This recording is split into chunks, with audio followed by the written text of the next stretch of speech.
All right, so I'm here today with Aidan and Riley from Stride, the project that is taking Cosmos by storm these days. I see you guys all over my Twitter feed, basically twice a day, at the very least, and that's for a good reason. It's because you guys are planning to join the Atom Economic Zone. There was a proposal put up, I think that was on Thursday last week, and so we want to talk a lot about that today. But first, let's intro everyone here. So first, let's start maybe with Aidan. Like, can you present yourself and give a bit of background about how Stride was originally started? Yeah, totally. So I'm Aidan. I'm one of the co-founders of Stride. Riley, Vishal, and I co-founded Stride back in April 2022. Before that, we were kind of involved in Cosmos. We were running some validator infrastructure. We were very interested in the crypto space. I was a software engineer outside of the crypto industry before that, but sort of found my way in DeFi summer and fell in love with sort of some of the ideals. I come from more of a product background, and looking at Cosmos, the fact that you have full control over the chain was really attractive to me, because you can kind of like tweak and build all of these features all the way down the stack. So it's a very interesting tech stack and ecosystem. And Riley and Vishal are from more of a finance background, and we were looking at different things to work on in Cosmos DeFi. And we realized that there was this fundamental problem in Cosmos DeFi, which is the staking yields on L1 tokens are so high that it's really hard to take an L1 token and plug it into DeFi. Like, you can't take Atom and use it as collateral on a lending protocol easily because the hurdle rate is so high. So there's this fundamental trade-off of staking yields and DeFi yields. And we were looking at the space, and we realized liquid staking is sort of a solution to this, because you don't have to make this trade-off. You can get both staking yield and DeFi yield at the same time. So we started building liquid staking back in April 2022, and we launched ST Atom in September. So that was the first, I would say, Cosmos native, fully trustless version of ST Atom. Since then, we've launched 6 more LSTs. Yeah, it's a little bit about Stride and about myself. What about you, Riley? Like, do you want to add anything to that? No, Aidan covered it pretty well. We had the first idea for Stride just over a year ago. I think it was Jan 2022. We were running a validator node in Cosmos while we were working our other jobs, and decided to finally make the jump in. I was previously at a hedge fund doing crypto research, but mostly moonlighting, working on the validator. So we decided to make that a full-time gig. So it's you two, and I think there's a third co-founder, that's Vishal. You want to give it a little bit of his background as well? Yeah, sure. So Aidan and I were project partners at Berkeley. Vishal went to U Chicago and then worked at Basis, one of the first stablecoin projects back in 2018. After that, he joined Bridgewater hedge fund with me, and worked in the space of systematic trading for a while before joining us. So I think what's interesting here is basically you said the idea came in April, and in September there was already like an app and a functioning product. That's extremely short for an entire blockchain. Maybe can you tell us how you think you managed to kind of sprint your way through launching so fast? Aidan. A lot of pain and sleepless nights. I don't think we maybe took one day off between like April and September. So it was truly a sprint, and we had 2 other great engineers join us early on. We had 1 front-end engineer and 1 back-end engineer, and then Riley, Vishal, and I were also writing code. And it was challenging, but I don't think it's as challenging as people perceive. So when other projects talk about launching smart contracts versus app chains, there's this refrain of like, it's impossible to launch an app chain. It's so hard. You need big development teams and long timelines. But I think we proved that it is possible to do with a team of just 5 in just a couple of months. But yeah, I mean, something I think that was interesting for a lot of people is that there was already like some projects in Cosmos that were already doing liquid staking, or at least getting started to do liquid staking. And I talked to you guys super early on. I think it was back in May, or like it was like a month into it. And I was like a little bit skeptical about Stride. Like another one, like there's already 2 or 3 of them. Maybe you can talk to what was your thinking in saying, okay, well, there are clearly other players here, but we're going to go for it anyway. Aidan, you want to take that? Yeah, well, when we originally looked at the space, there were a few serious competitors that we saw. So there was Quicksilver and pStake. Quicksilver was not live at the time. pStake was live, but they were live in the Ethereum ecosystem. They had launched before IBC was live, so they had sort of this ST Atom product that wasn't native to the Cosmos ecosystem. And Lido was sort of on the horizon. But at the time they put out or they were supporting Prop 69 on the Cosmos Hub to add CosmWasm. That was ultimately rejected. So we suspected that they might come at some point.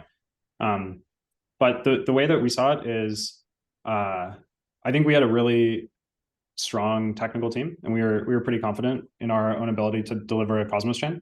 But the opportunity space is also just so large. Like the TAM of liquid staking can be massive, and there's already sort of 50 Cosmos IBC blockchains. There could be hundreds in the future. And I think there could be lots of different niches for each of the liquid staking providers to fill. So we welcome the competition, and I think there's different niches they can fill. Yeah, little known fact, the Cosmos ecosystem pays more staking yield per year than Ethereum. I did not know that. What's the numbers here? Do you know them? I don't know the exact numbers off the top of my head, but it's 20 to 30% higher. Okay, that's an interesting little known fact for sure. And so I guess that was part of the reason why you guys thought that was like a good opportunity, because as Aidan mentioned, the idea is to make as much capital as efficient as possible here, and be able to stake and use it in DeFi at the same time. And so one way, like maybe talk about the progress in Cosmos DeFi for Stride so far. Like what in your mind, like what have been the most important milestone for you? Yeah, Riley, you want to take that one?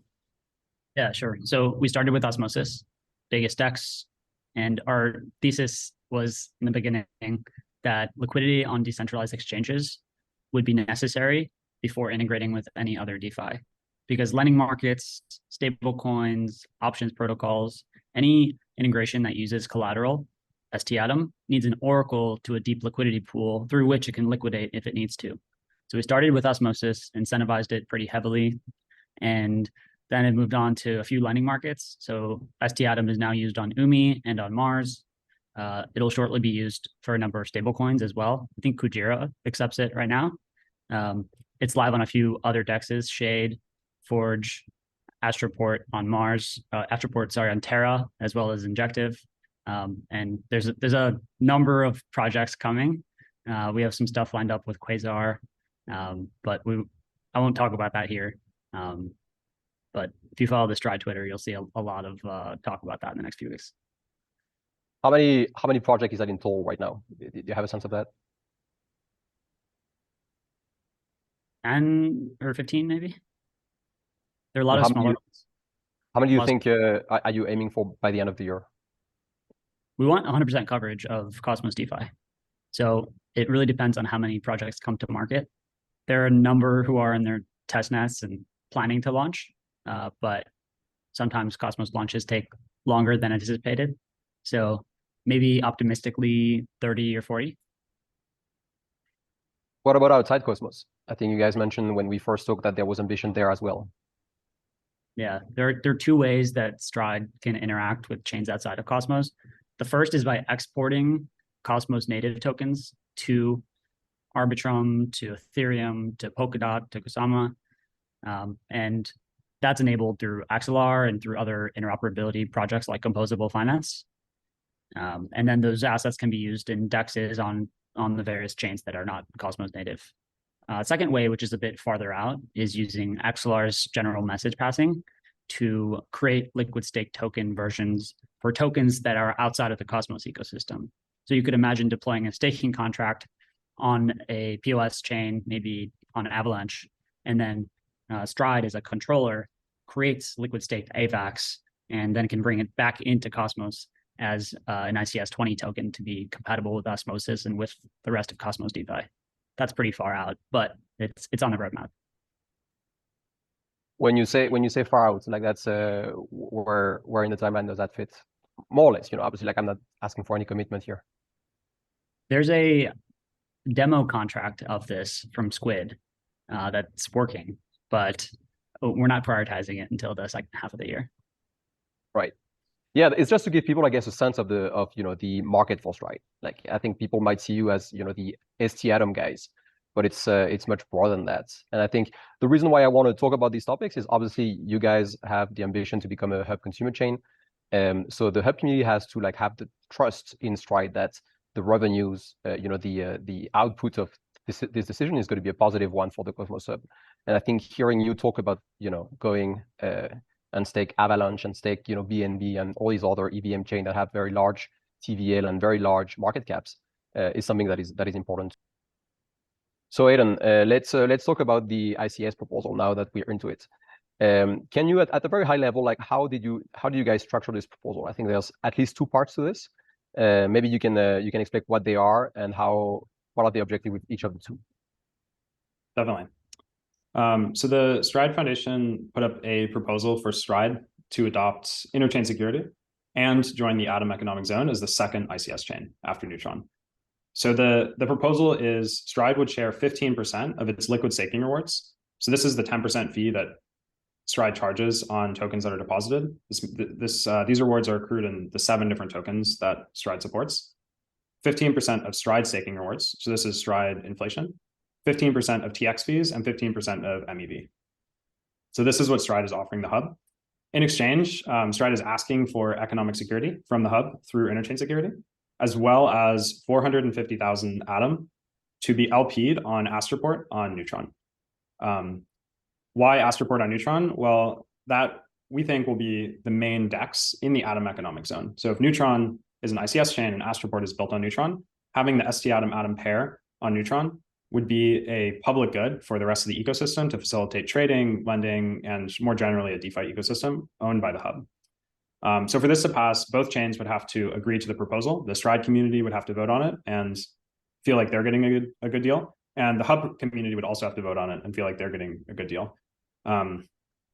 And like any great relationship, hopefully both sides feel like they're getting a really good deal. And I genuinely think both sides are, if this would pass. This prop has been in the works for a pretty long time. Stride started discussing ICS at Cosmoverse in 2022. And Stride contributors have been working on some of the tech to do the sovereign to consumer changeover, which would take Stride's validator set and replace it with the Cosmos Hub validator set. So maybe just briefly, I'll touch on some of the rationale for why Stride is doing ICS. We as contributors view this as scaling Stride and aligning with the Cosmos Hub. So there's an economic security aspect to this, and there's also an economic alignment aspect to the proposal. So this is sort of an elegant solution to scale liquid staking in the Cosmos. The hub focuses on what it does best, which is providing security, and Stride focuses on what it does best, which is providing liquid staking tokens. And through that, it can be sort of the economic engine of the Atom Economic Zone. So it has increased economic security, which should make institutions, whales, DAOs more comfortable liquid staking on Stride. And it has increased economic alignment because all of these fees and staking rewards that Stride is generating are flowing back to the Cosmos Hub. So that's a bit about ICS and why we put up the proposal. Great. So let's break down these two parts. Let's break down the revenue and economic security part, and let's afterwards talk about the liquidity part. Starting with the revenues. So you mentioned 15% of all of the Stride revenues, and you mentioned in the proposal there was 4 revenue sources. The most important one, I think we will agree on that. That would be like the liquid staking fees that you guys collect.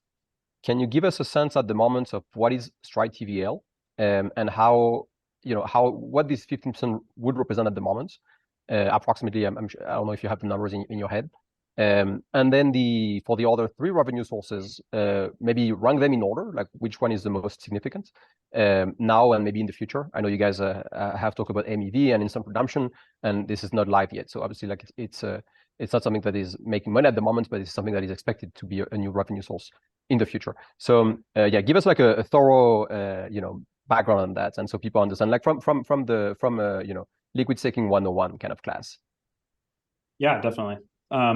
So look, in terms of liquid staking 101, the way that Stride collects fees is if someone deposits 1 Atom on Stride, they get 1 ST Atom in return. On the back end, Stride will take that 1 Atom and it'll transfer it back to the Cosmos Hub and stake it. And once that Atom is staked, it starts accruing staking rewards. Stride auto compounds staking rewards every 6 hours. So the 1 Atom after 6 hours, if it becomes say 1.1 Atom, Stride would take the 0.1 Atom staking rewards and reinvest it. This is actually not exactly what happens. So this is where the fee comes in. 10% of accrued staking rewards go back to the Stride protocol as a fee. So this is where the liquid staking rewards come in. And this is charged on SD Atom, SD Osmo, SD Luna, SD Evmos, all of our liquid staking tokens. The way to model staking rewards is roughly 1 to 2% of Stride's TVL per year flows back to the protocol in staking rewards. It depends on the inflation of the individual blockchains, but that's sort of a rule of thumb. So Stride is coming up on, I think, soon, hopefully, $1 million at current token prices in liquid staking rewards. So if 15% of that yearly went back to the Cosmos Hub, it would be $150,000. Granted, Stride is in the very early days. It only has about $30 million of TVL, and liquid staking protocol TVL can get very, very large. So on Ethereum, for example, if you look at Lido, the largest protocol by TVL is Lido with $7 or $8 billion. So if you look at, like, I don't know, if you imagine a future where Stride has $10 billion of TVL, those numbers look very different. It's hard to project exactly what TVL will look like in the future, but that's roughly how you could model it. In terms of the other categories, Stride staking rewards, Stride pays inflationary rewards to stakers in exchange for securing the blockchain and locking up their tokens. So that represents those rewards would be paid in STRD tokens. Additionally, Stride will soon have TX fees targeting about 5 cents per transaction fee. And there's sort of a novel MEV mechanism where Stride will auction off the right to process instant redemptions. It's a little bit complicated on the back end, but the net effect is arbitrageurs can buy cheap ST Atom on DEXs. They can go back to Stride and redeem the cheap ST Atom for the full value of that ST Atom and then close that ARB loop. But they have to pay Stride a fee to run that ARB. So you would expect the auction revenue to converge on something like the diff of how deep pegged the ST Atom is on the DEX up to the instant redemption limit that Stride can process. In other words, like the more deep pegged the asset is, the more cash that generates for Stride. That's what you would expect up to some limit. Stride can only process some limit of instant redemptions per day. So there's some limit on this, but that's roughly what it is. Got it. And so within these 4 revenue sources, if you had to rank them, this is not an exact science. I'm aware of that. This is also a very tough question. But how would you rank them in terms of size? Yeah, it's a really tough question. Currently, I can say what they are today. So I think liquid staking rewards are the highest category. Stride staking rewards are probably the second category after that. And transaction fees could be roughly maybe the third category. The MEV mechanism, we don't really know yet. We have some projections. It could be similar to liquid staking rewards, might be a little bit less. But because it's not live yet, we don't actually know. Is it live for other liquid staking providers outside Cosmos? No, and this is actually one of the great things about building an app chain. I don't think it would be possible to build a similar well, yeah, I'm not aware of any other protocol that has this exact mechanism of value capture. So it's sort of like a new innovation. I don't know if maybe Riley, you're aware of some other protocol that has this MEV mechanism. I think Marinade on Solana has a fixed fee instant redemption revenue generation system, but it doesn't auction in the way that Stride will. So the revenues from that system don't converge on the value of the MEV. Rather, they are fixed with respect to the size of MEV. So I think this mechanism probably has a higher ceiling. Auctions are definitely the better way to maximize revenue in general. So I'm not surprised, but I wouldn't be surprised if that's the case. So Riley, let's talk about the second part of this proposal, the liquidity part, and the ask from the Cosmos Hub Community Pool that a number of atoms would be LP'd onto Neutron, another consumer chain, to increase the liquidity for ST Atom. So can you explain me and our viewers today, like what is the thought behind this and how this is going to help Stride, and maybe how this is going to be useful also for the Cosmos Hub community? Yeah, of course. So first, just to walk through the mechanics so that everyone understands what the ask is. The ask is that, I think 450,000 Atom, roughly $5 million worth at current prices, be transferred from the community pool into the Atom Accelerator DAO's multisig to then be LP'd on the Neutron Astroport Atom pool. The goal is to build a partnership between Neutron and Stride and the Cosmos Hub as founding members of the Atom Economic Zone. And these funds would benefit everyone in that zone, create a positive feedback loop for Atom, and benefits Neutron at the end of the day as well through increased transaction fees, MEV, and the growth of their DeFi ecosystem. Of course, it benefits Stride by making ST Atom a base asset of Neutron DeFi. And by consequence, Atom becomes has a stronger claim on the base asset of Cosmos DeFi. So as Stride and Neutron do well, the hub also does well. So there's a bit of a positive feedback loop. Another clause in the proposal is that these funds would eventually move off of multi-sig onto a more trustless system, like, for example, a smart contract that is in the process of being built and will be deployed on Neutron, can LP on behalf of the community pool. Yeah, so I think you guys did a great job in explaining this. I think also people can see that this is actually a win-win-win-win-win. Like there's a win for Stride, a win for Neutron, a win for the Cosmos Hub, a win for the Cosmos Hub validators, in fact, because they do get these continuous airdrop from Stride and these extra revenues from Stride. And obviously it's a win for the traders and the users of ST Atom, because they can use it as collateral and also like minimize fees and slippage when they trade it back into Atom. And so let's play like a little bit of the devil advocate here. What do you guys like, if anyone has like a strong against position against this proposal? What do you think that would be for? Like what do you think? What do you expect kind of pushback happen, if any? Aiden. Yeah, it's a good question. So I don't think there's a really strong argument not to have community pool funds go to, at least at this size, go to a liquid staking protocol to support the Atom Economic Zone. As you mentioned, win-win-win. Hub wins, Stride wins, Neutron wins. And the magnitude is actually quite small. It's only 5 weeks of the community pool tax. So it's really not, percentage-wise, it's not that much of the community pool. I think maybe the stronger arguments against this proposal would be against liquid staking more broadly. So there are some risks with liquid staking, and I think it is important to keep those in mind. We think about these risks often. So I could talk about those briefly. There's sort of governance risk, validator corruption risk. There's some vote power concentration risk that can happen. And then there's cascading liquidation risk.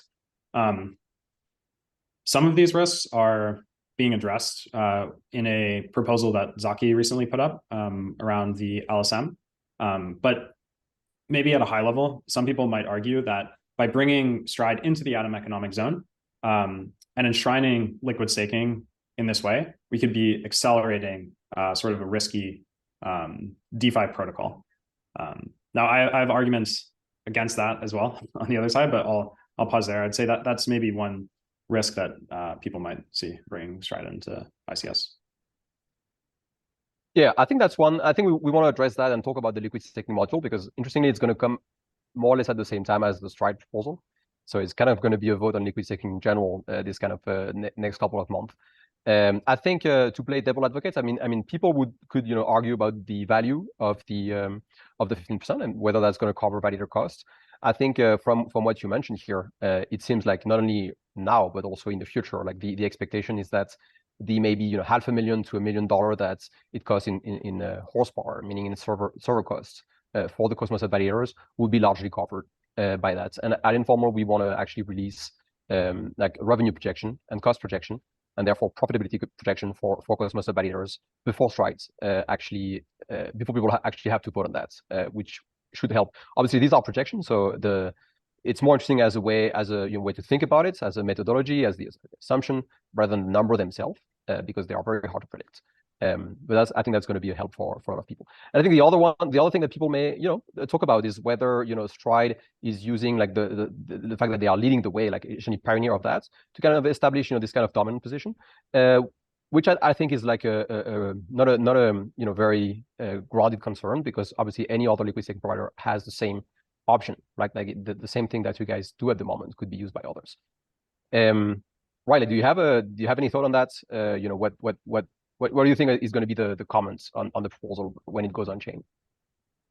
Yeah, I think the first point you touched on will have a lot of contention, especially for the smaller validators who might not earn as much revenue through the ICS proposal as they would spend to run binary. And the fact that I think most folks don't know is about soft opt-out.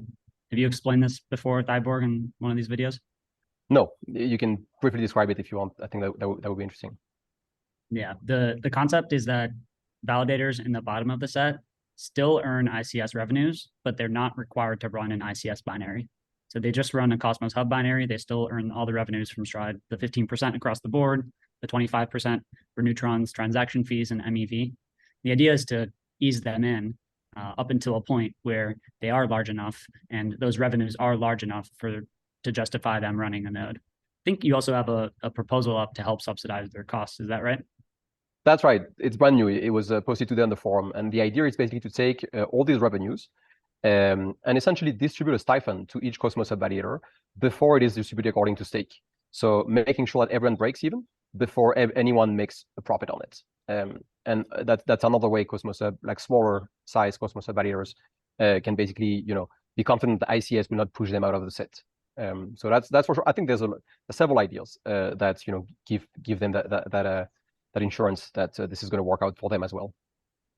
Yeah. The other piece of feedback we've received on the proposal so far is from the Stride side, a lot of the community members asking for the fees to be lower, and from the Hub side, a lot of folks asking for the fees to be higher. And hearing kind of conflicting opinions from both sides makes me think that we might be right in the sweet spot. Exactly. I think that's the right way to make sure that the deal is a good deal, is that no one is happy, essentially. And it seems to be kind of the case here. All right, so I think we covered ICS pretty good. I want to move on to liquid staking, the liquid staking module. I know you guys helped like a little bit here with this proposal, and so I'm assuming you are very familiar with it. And so I want to ask some question. So maybe Aidan, that was successful the first time. Can you explain again this time for the liquid staking module? What is this proposal? How is it structured? And what do people commit to if they vote yes? Yeah.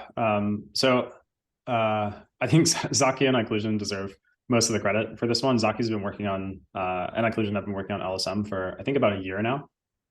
We helped him with a couple of pull requests to get the versions right. But yeah, we're pretty familiar with it at this point. So the liquid staking module, the idea is pretty simple. The idea is that if you as a staker have tokens staked, you'll be able to tokenize your stake. So you get these things called tokenized shares. And what a tokenized share is it's an NFT representing your staking position to a particular validator. So if I'm staked to Informal's validator on the Cosmos Hub, and I use LSM to get tokenized shares for that validator, I might get 100 tokenized shares, and I would have a single NFT representing that staking position. What's interesting about this compared to normal staking is you hold this token and you can transfer it. So I could transfer this token to Riley, and Riley could take that token and he could turn it back into native stake. So in doing this, you can kind of tokenize your stake, and it actually looks a lot like a liquid staking token. The main difference is the NFTs aren't fungible with each other or across validators. So if you go to like a DeFi protocol and you try and deposit this LSM token, the DeFi protocol is going to be like, this token looks completely different than if I had staked to Notional's validator on the Cosmos Hub or some other validator. And the reason is, each validator has slightly different parameters, like they take more, they take a higher commission, or maybe they get slashed. But the takeaway is these tokens are much harder to use in DeFi. So you might be wondering, like, well, what are they actually good for? And I think the most useful thing that you can do with LSM tokens is you can onboard to liquid staking providers more quickly. So if I want to go from Informal's validator to Stride, I don't have to unbond and wait 3 weeks to get native Atom to then go and liquid stake that on Stride. I can just use the LSM to get a liquid staking token and then go directly to Stride and onboard without taking the opportunity cost of lost yield. So that's a bit of a background on LSM and what it is. Now, getting to the proposal in particular, I think the proposal tries to balance 3 things. So the first is liquid staking safety through a global cap. So the proposal proposes adding a global cap to all liquid staking on the Cosmos Hub. The second is solving the principal agent problem on validators. So it tries to get validators more aligned with their delegators. And the third is improving liquid staking UX. And this is just by virtue of adding LSM to the Cosmos Hub. You would be able to get your LSM tokens and onboard to liquid staking providers. So I kind of talked about the third one. About the first two, adding a global limit. In this proposal, the global limit is 25%.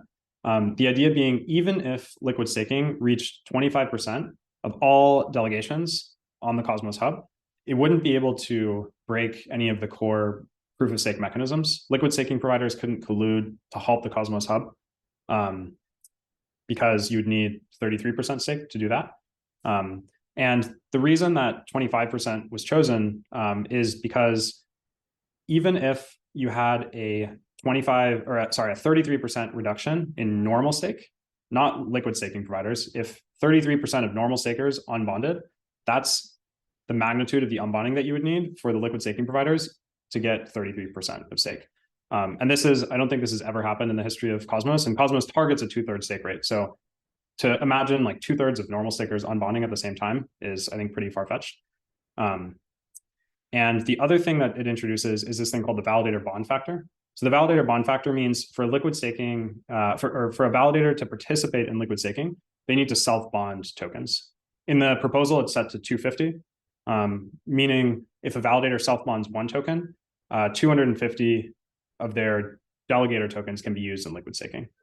And this number balances safety, so solving the principal agent problem. It gets validators to stake more of their own tokens and align them with the protocol, with centralizing the set. You don't want to have like a really low validator bond factor, or small validators might have to bond hundreds of thousands or millions of dollars to participate in liquid staking. So that's sort of the trade-off there. And so one question I had after reading the proposal, and I actually got my answer, so I actually know the answer on this one, but I want you to explain to others. Why, if the idea is to make sure that the self stake of validators is high enough, and there's this principal agent problem doesn't exist, or at least is minimized, why not just make that a requirement, a validator self stake? I'll go for it. That's a very good question. There's a trade-off between a high and a low validator bond factor, and this question has been discussed in different form before, in the form of min self bond. That has nothing to do with liquid staking. It would just be a requirement for validators to put some of their own skin in the game in order to have the privilege to validate using delegations from regular users.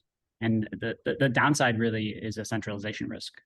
The bigger validators have more capital at their disposal to put down as self-bond for themselves, and the smaller validators might not have that. So it's a balancing act between enforcing that validators put some skin in the game in order to be held accountable and to mitigate some of these risks, but also not so much skin in the game that the smaller validators can't afford to do so. I think another part of this, the answer is that, so these teams basically have employees, right? And they have investors. And maybe these people also want to participate in making sure that the bond for these particular validators is high enough that they can keep liquid staking, keep participating in with the liquid staking module. And so that gives them this option, right? Like if you just set one wallet that has this self-stake requirements, it would limit that to that particular wallet. While with the liquid staking module, you can basically accept more wallets because more wallets are able to bond to the validator. Yeah, or even a third party, even a public goods pool or an ICF-led program to subsidize the adoption of liquid staking on smaller validators is enabled by this proposal. Yeah, I think another way of thinking about it too is previously there were only sticks, like validators, for them to self-bond. They're not really going to gain anything. Like they might be slashed. But now there's a carrot, because if a validator wants to participate in liquid staking, they have to self-bond. So there's both a carrot and a stick now, whereas previously it was only sticks. And it introduces a market. The validators who would like to attract liquid staking delegations can do so. The economics are actually pretty favorable. Basically, they boil down to whether the commission revenue earned on the additional units of liquid staking stake outweigh the cost of locking up an additional unit of capital And at the current commission rates and validator bond factor, for every additional unit of stake that a validator would validator bond to themselves, they might earn up to 2.6 units of additional commission revenue for that year. So in the beginning, the economics are quite good, and we would expect some of the fall down the set validators to participate in that. Yeah, I think something I really enjoy in the proposal is that it sets from the beginning the idea that the liquid staking module is not making huge changes to the liquid staking landscape, and in particular not aggravating any risk, because it basically provides a framework that people can use, and in particular like blockchain governance, in this case the Cosmos Hub governance, to actually limit liquid staking and minimize this risk, which is obviously something that seems counterintuitive to liquid staking module. This is actually a pro liquid staking thing, and it is in some ways, but it's actually also like a limit on liquid staking, as we just mentioned. Like there's 25% cap. About that cap, I had a question also for you, Aiden. How does the hub enable that cap? Like how do you actually restrict to 25%? Yeah, great question. So the way that it works is it is a parameter. That parameter can be changed through time. I think this initial signaling proposal is proposing that it is set at 25%, meaning of stake tokens, 25% of those stake tokens can come from liquid staking providers. But in a year or two, if liquid staking is deemed safer, that cap could be raised to 30, 40, 50%, whatever is deemed safe. Or if in a year or two liquid staking is deemed very unsafe, the cap could be lowered, and liquid staking providers would not be allowed to bond additional stake. So it's a flexible parameter that hub governance can set through time as they learn more about the benefits and risks of liquid staking. So there's a whole discussion to be had about the risk of liquid staking. I'm glad you briefly touched on them in terms of governance takeover, in terms of DPEG, in terms of cascading liquidation. I think that video is going to be way too long if we start going into that. So I would like to have you two, maybe Vishal also next time, back on the channel and talk specifically about these things, because they are extremely important. A lot of people are worried about it for good reason. I think you guys agree. It's also good that Stride has taken this security first approach. And this is why I'm very supportive about the Stride proposal, is because I feel like you guys have been very strict for yourself about making sure that you're not the one that creates the problem first, at least. And so yeah, I think we'll have a whole new episode on security and liquid staking security as the proposal gets put on chain. For today, I think we want to wrap this up. I don't know if you guys had any last thoughts or any question that you wish I asked that you can answer for yourself right now. Final words for me actually are from Zaki. I'll just read them from his proposal. He mentioned these three innovations: replicated security, the economic zone, and the liquid staking module can work together to push the Cosmos forward and ensure the Cosmos Hub remains at its center. And I thought that was a really nice summary of everything we've talked about today. It's a good one. What about you, Riley? Any last word from yourself or from Zaki? Very well said. It's going to be hard to beat Zaki's last words. I'll leave it at that. Great. Well, thanks you guys for coming today on the Informal YouTube channel. I will have you back before the liquid staking module is put on chain, or at least voted on or off. Yeah, thanks for coming, and let's catch up later. Thanks, Cyborg. Thanks for having us.